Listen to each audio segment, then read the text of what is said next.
You were born around 68 million BC. The sky above you will one day be called Montana.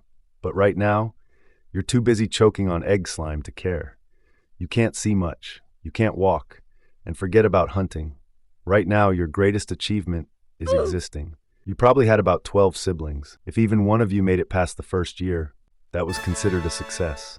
Most got eaten, sometimes by each other, sometimes by these gutsy little freaks, Didelphodon. Wait, these guys aren't even dinosaurs. They're basically prehistoric opossums with an attitude problem, and bite forces strong enough to crack bone, over 800 newtons to be exact. But then again, you're only a few hours old. Your skull, still soft and unfused. Your bones, about 60% cartilage. Your legs, imagine trying to sprint with wet spaghetti for bones, wobbly, bendy, and completely useless when it matters. For your arms, let's just say, if high-fiving could save your life, you'd still be dead. Your jaw muscles haven't even loaded their weapons yet. So yeah, a 10-pound mammal with a grudge could absolutely end you. You see, no one's really here to help you, not even your mom. Sure, she's nearby to scare off your uncle who's been lurking just outside your nest. But she's also 6,000 kilograms of I've got better things to do. She doesn't cuddle, she doesn't nurture. She drops meat in the nest and moves on. Sometimes that meat is your weaker brother. When danger comes, she won't stick around to fight. Instead, she uses her massive size and booming roar to keep most predators at bay. Still, if a smaller, faster dinosaur slips past her, you're on your own. That's how life goes in the nest. Days turn into weeks, weeks turn into months, and somehow you're still here. You're 2 years old now, still gangly, still awkward, but finally fast enough to not die every time you sneeze too loud. But you've outgrown the nest and your mom's tolerance. So one day, she just leaves. No goodbye. No map, no parting wisdom. Now you're alone and starving. You need food, real food. So it's time to hatch a plan for survival. Step 1. Find something that's not going to eat you first. Step 2. Don't get lost. Seriously, no getting lost. Step 3. Avoid things bigger and meaner than you. Basically everything. Step 4. Sharpen those teeth and legs. You're going to need them. Step 5. When in doubt, run like your life depends on it. Because it does. Congrats, you just drafted your first survival strategy. Now time to test it. But wait, you recognize that smell. That's the smell of a free meal. You follow the scent of the rotting flesh to a slow-moving river. Bad idea. Because crouched in that brown water is a 30-foot reptilian nightmare with a smile. Deinosuchus. It looks like a modern alligator. If modern alligators were the size of delivery trucks and had a taste for teenage tyrants. You try to cross. Big mistake. But your stomach growls louder than your common sense. You can't just turn back now. Carefully, you step into the murky water. The cold wraps around your legs like a silent warning. Every muscle tenses. Your heart pounds in your ears. Then, without warning, the water explodes. You bolt, but not fast enough. Its teeth graze your tail, 9,000 newtons of pure prehistoric nightmare. You limp away, bleeding. But you learn your first lesson. Water equals death soup.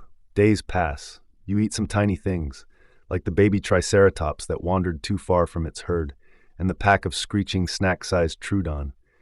But you're still hungrier than ever. You stumble into a wide open plain and spot a herd. Jackpot. But these aren't rabbits, they're ankylosaurs, low, armored tanks with tails that swing like medieval flails. You charge one anyway. You're young, dumb, and desperate. It barely reacts. Then wham! A tail club hits you square in the ribs.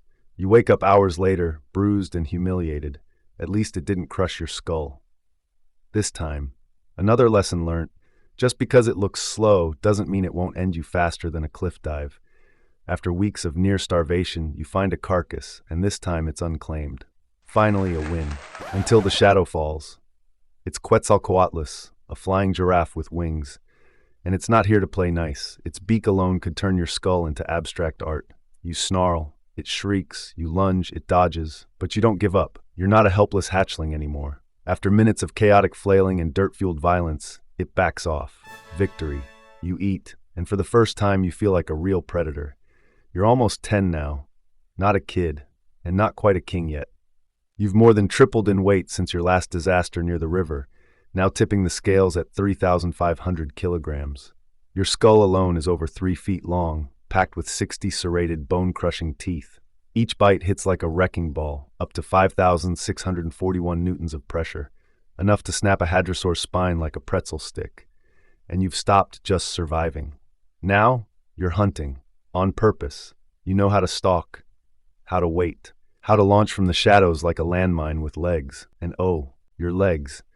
They have transformed from noodle-sized to thick as tree trunks.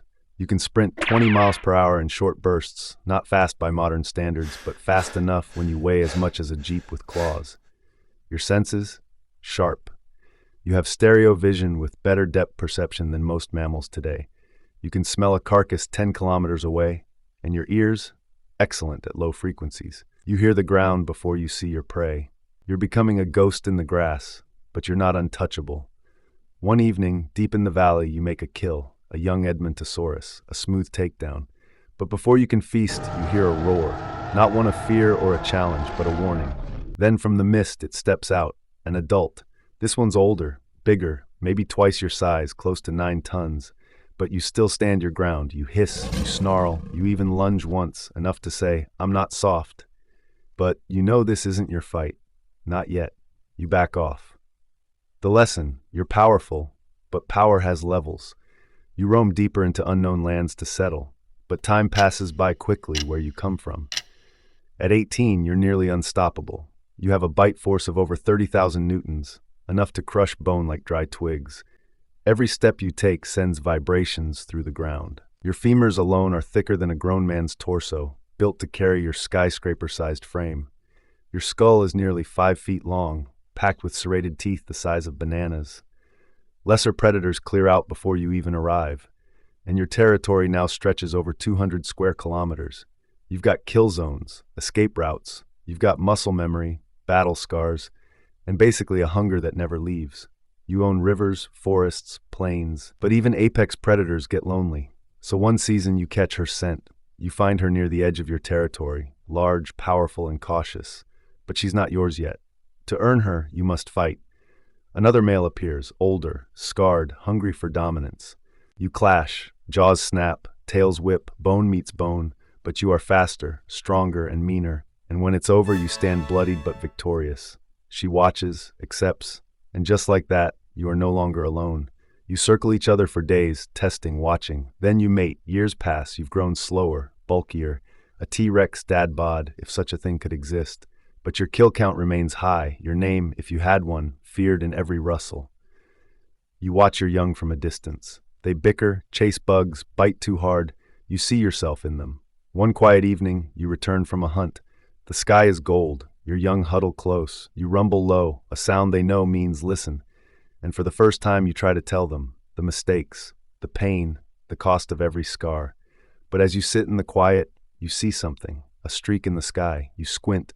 You swear you've seen this before. A shooting star, maybe? But this is different. It doesn't fade. It grows. Bright, blinding, silent at first. Then comes the rumble, then the roar. But before you could say anything, everything turns into complete darkness. Today you hang in places you barely recognize, museums, fossil beds, coffee mugs, cartoons. But in your time, you ruled the earth.